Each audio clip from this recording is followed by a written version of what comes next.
গত সরকারকেও আমি যত প্রশ্ন করেছি তারা একটা বলতো যে আওয়ামী লীগের মধ্যে নাকি ঘাপটি মেরে জামাত বিএনপি এগুলি বসে আছে এবং সেই কারণে নানা ধরনের কিছু ঘটতেছে।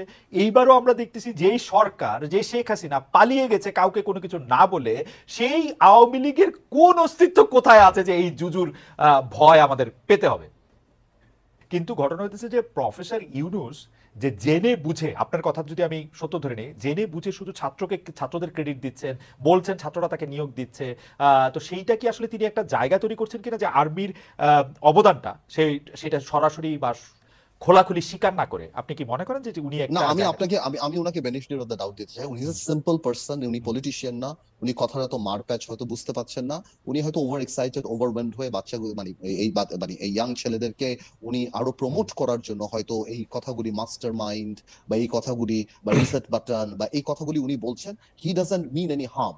আমি এটা মনে করি না, যে আমারও উনি তাই কাউকে মনে হয়। কষ্ট দিতে, কাউকে ছোট, কিন্তু আমরা যেহেতু রাজনীতিবিদের জায়গা থেকে দেখি, আমরা যখন মূল্যায়ন করি আমাদের এখানে ছাড় দেওয়ার কোনো সুযোগ নেই, যার কারণে এই কথাগুলি নিয়ে সবাই বলে আসছে। বিকজ কেউ যদি আমারও তাই মাস্টার মনে মাইন্ড হয়। হয় তাহলে আমরা মাস্টার ব্রেইন, যেখান থেকে মাস্টার মাইন্ড বের হয়েছে। Because we have been working for this for last 15-20 years, এই পলিটিশিয়ানরা। আমরা তো আমি তাই বলার চেষ্টা করছি, I want to give mister Yunus the benefit of the doubt, যে উনি সরল মনেই হয়তো বলছেন, উনি পলিটিশিয়ান না, কথার মারপ্যাচ হয়তো উনি অত এক্সপার্ট না, এই কারণেই বলছে। এটার মধ্যে আমি কোনো কুট বা কাউকে ছোট করা বা কাউকে কারোটা দেখছি না। বাট পুরো সিচুয়েশনটা আমি বলছি যে গভর্নমেন্টের একটা স্পোক্সম্যান থাকা উচিত এবং কথা বলার সময় ওকে। হোমওয়ার্ক থাকা উচিত। আচ্ছা, আমরা আন্দালিব রহমান পার্থ, অন্তর্বর্তীকালীন সরকারকে আপনি কতদিন সময় দিতে চান নির্বাচনটা অনুষ্ঠান করার জন্য? আপনার মাথায় কি কোনো ক্যালেন্ডার, টাইমলাইন, ঘড়ি কিছু দেখতে পাচ্ছেন? আমার সাথে কোনো ক্যালেন্ডার টাইমলাইন, বাট আমি বিশ্বাস করি সংস্কারগুলি নির্বাচনমুখী সংস্কার হওয়া উচিত। বড় সংস্কারগুলি প্রস্তাব থাকা উচিত। রাজনীতি দলের সাথে কথা বলা উচিত, ওনাদের একটা জেনারেল কমিটমেন্ট নেওয়া উচিত যে এই জিনিসগুলি যদি জাতির কাছে কমিটেড হয়। আমাদের সবচেয়ে বড় বিচার তো জাতি করে, হুম, হুম। জাতি করে, আমাদের সবচেয়ে বড় বিচার জাতি করে। সুতরাং জাতির কাছে কমিটেড হওয়া উচিত যে বড় বড় সংস্কারগুলি ক্ষমতা মানে ক্ষমতাকে ভারসাম্য আনার জন্য। এবং আমার বিশ্বাস সেটা, ওই বিশ্বাসের জায়গাটা রাখা উচিত যে আগামীতে যারা পলিটিক্যাল গভর্নমেন্ট আসবে তারা এগুলি করবে, because they will be committed to the people. আর ওকে। নির্বাচনমুখী সংস্কারগুলি এনাদের হাতে দেওয়া উচিত। আদারওয়াইজ ওনারা এমন কোন সংস্কার করে টেকসই করতে পারবে না।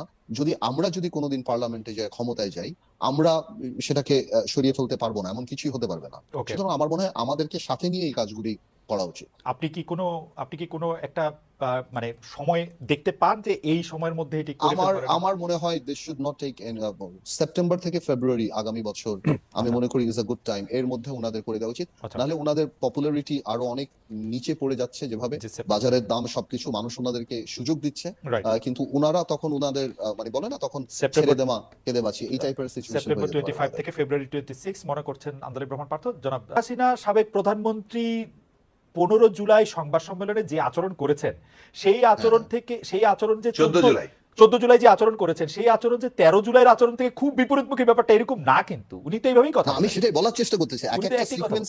এক একটা সিকোয়েন্স জন্ম নিয়েছে এটাতে আগে থেকে। এবং লাস্টে এসে যখন বললো যে সকল রাজনৈতিক দলের সহযোগিতা আমরা চাই, একটা পর্যায়ে কিন্তু রাষ্ট্রে সব জায়গাতে, তারপর প্রাইভেট ইউনিভার্সিটির ছেলেরা হুম, যেভাবে নেমে আসলো, যাদেরকে অবশ্যই যে ভূমিকা হুম, নিয়েছে, যেই হুম। ভূমিকাটা তারা নিয়েছে। এবং তারপর এই যে বিএনপি 400 লোক মারা গেল, আমাদের 4 জন লোক মারা গেল, নূরের 8 জন না 10 জন মারা গেল, জামাতের মারা গেল, এই যে মারা গেল, এই যে আমাদের মারা গেল, সবাই সব হ্যাঁ। দিক থেকে নামলো, এগুলি কি সবই প্ল্যান? এগুলি আচ্ছা ঠিক আছে, ঢাকা ইউনিভার্সিটিতে কতজন ছেলে মারা গিয়েছে বা শহীদ হয়েছে, বা ওদের প্রাইভেট ইউনিভার্সিটি তো আরো সব তো আমার কথা হলো আসলে না, এই কথাগুলি না ওদের রাজনৈতিক প্ল্যান ছিল, দলগুলিকে অনেক আপনারা দূরে যুক্ত সরিয়ে দিয়েছে। হয়েছেন, আপনারা স্বৈরাচারকে, ফেসিস সরকারকে সরানোর জন্য আপনারা যুক্ত হয়েছেন, ওদের প্ল্যান ছিল। এটাও তো হইতে না, পারে। আমাদের প্ল্যান ছিল তো, আমরাও তো যুক্ত হয়েছি প্ল্যানগুলি তো, তখন ওরা আমাদেরকে চিঠি লিখে দেয়নি, আমরাও তো জেল খেটেছি, আমরাও তো করেছি। শুনেন ভাই, এটা যখন যে পকেট করতে যাবে সে তত তত তত বেশি বোকামি করবে। ওকে। আসলে এই কথাটা রাইট না। এটা আমি 15 আমি আমি বছরের একটা জিনিস, এই জিনিস বড় হয়েছে। এটা এটা একটা এক- মহল এক- চায় ওনাদের অবস্থান জাস্টিফাই করার জন্য, যাতে করে ওনাদের ক্যাবিনেট মন্ত্রী মন্ত্রণালয়ের অবস্থাটা ভালো থাকে, বারবার বাচ্চাদের কথা বলে। বাট এখন বাচ্চারা নিজেরাও রিয়েলাইজ করে যে সবাইকে নিয়ে এটা করা হয়েছে। গণ অভ্যুত্থান একা কেউ করতে পারে না, এটা প্ল্যান করা হয় না, এটা আল্লাহ করিয়েছে। আমার বিশ্বাস যতদিন আমরা প্ল্যান করেছি হয় না, যখন আল্লাহর উপর ছেড়ে দিচ্ছি সেই কাজটা তখন কবে যাবে, তখন আল্লাহ এটা প্ল্যান। তখন আমি এটাতে আপনার সাথে খুব তর্ক করতে চাই না বা পার্থের সাথে দ্বিমত করতে চাই না, কিন্তু আসলে ফুটবল খেলার উদাহরণ দিয়ে যদি বলি যে একটা তো হচ্ছে গোল করা, আরেকটা হচ্ছে অ্যাসিস্ট করা, মাঝখানে পিছনে কোথায় কোন খেলা হয়েছে সেটা কি এটার সাথে আসলে খুব গুরুত্বপূর্ণ? অ্যাসিস্ট আর স্কোরই তো আসলে মানে কাজে লাগে। দেখছি যে শেখ পরিবারের কে কোথায় আছেন সেটা আমাদের কাছে কোনো স্পষ্ট নয়। আপনার সঙ্গে যাদের ব্যক্তিগত সম্পর্ক আছে, আত্মীয়তা আছে, তাদের বিষয়ে আপনার কাছে কোনো খোঁজ আছে কিনা? ব্যক্তিগত প্রশ্ন করার জন্য দুঃখিত ব্যারিস্টার পার্থ, আপনি চাইলে না উত্তর দিতে পারেন।